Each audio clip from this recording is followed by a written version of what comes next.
নাই, সুবি মুয়াজ্জিনকে রহমাতুল্লাহকে আমরা দেখি নাই, অনেকে আছি আমরা আফিসি রহমাতুল্লাহ আলাইকে আমরা দেখেছি, অনেকেই সবল সিংহপুরি রহমতুল্লাহ আলাইকে দেখেছি, আর মওজুদ আমার শরীফউদ্দিন হোসেন দামাত বরকাতুম মাদাজুল আলিয়া কে আমরা দেখছি।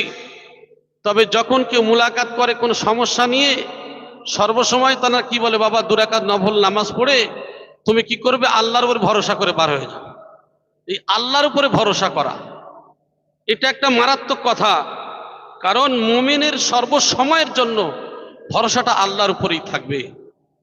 যেমন মুসা আলাইহিস সালাতু ওয়াস সালাম, ইনি যখন এনার দলবল নিয়ে চলে যাচ্ছিলেন, শত্রুরা তারা গ্রাস করলো, ঘেরাও করে ফেললেন, পিছন দিক থেকে সাইড থেকে তারা ঘেরাও করেছিলেন।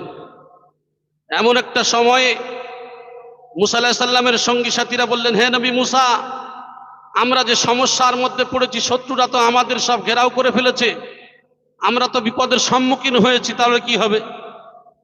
সেই সময় বললেন, তাহলে একটাই কাজ করো, যে তোমরা চিন্তিত হয়ে না, আমার আল্লাহ পাক রব্বুল আলামিনের উপরে ভরসা করো, আল্লাহ পাক রব্বুল আলামিন তার ব্যবস্থাই করে দেবে। সুবহানাল্লাহ।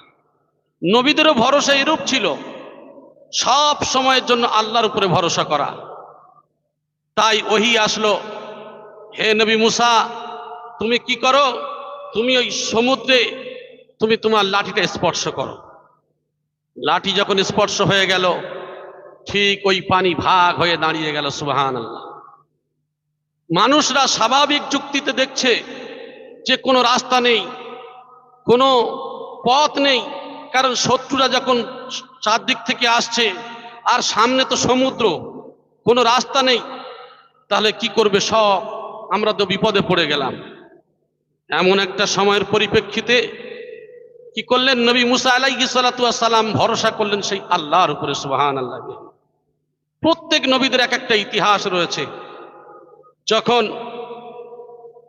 হযরত ইউসুফ আলাইহিস সালাতু ওয়াস সালাম, ইনি যখন কামরার মধ্যে জুলাইখা দরওয়াজা লাগাতে লাগাতে যখন কামরার মধ্যে দিয়েছিলেন, সেখানেও গিয়ে বলা হলে, হে ইউসুফ, তোমার এখান থেকে তোমার কি হবে,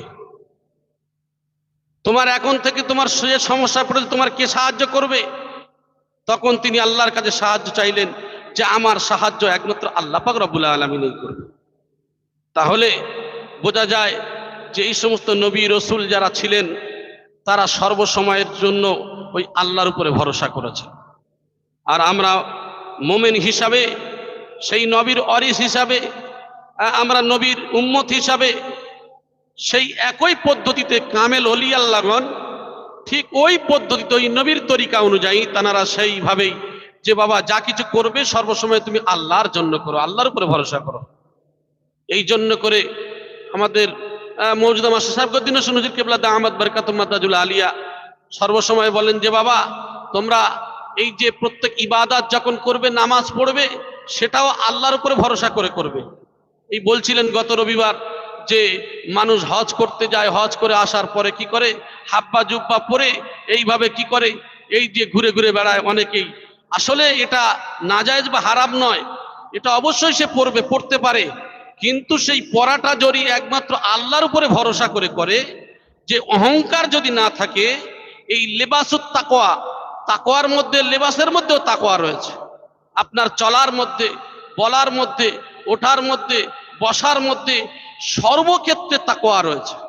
মানে আল্লাহর ভয়, আল্লাহর ভয় আমাদের মধ্যে যদি থাকে, তাহলে আমরা সব কাজ আল্লাহর জন্য করতে পারবো। আর আজকে যদি আমরা কি